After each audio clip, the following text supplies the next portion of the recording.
Charlotte-Mecklenburg school officials are asking the public for a $2.5 billion bond. Yeah, they're holding a hearing here in about an hour to answer residents' questions about the plan before voters make their decision about it in November.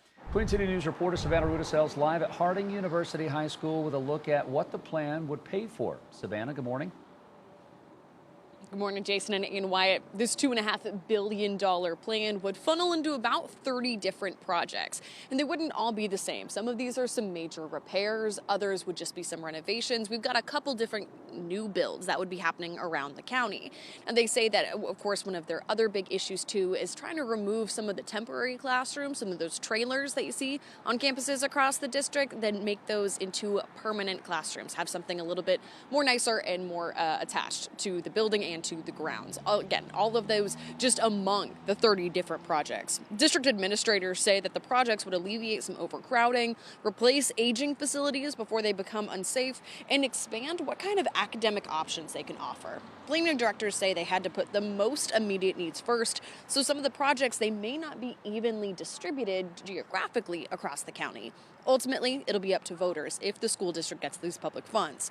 Board members had to get county leaders to agree to put it on the ballot as well.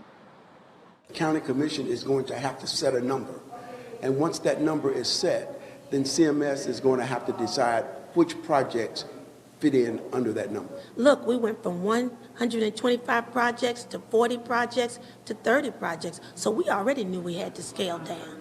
So we're going to make it work. We're going to make it work. At the end of the day, we're going to make it work. So this morning at 9, district officials will be at Harding University High School to answer any questions that people have about the bond.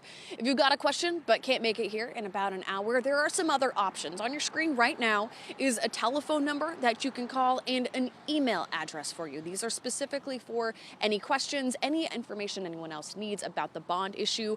Also on the website, it's got a full detailed list of some of the other projects that are planned right now, and also how much each individual one is going to cost. Now, we're heading into the meeting here in just a couple of minutes. We'll be talking with district officials a little bit more about what they want the public to know about this plan and how long they think it might take. We're going to keep you updated. It'll be on air later today and online at qcnews.com. Reporting live in Charlotte, Savannah Rudisell, Queen City News.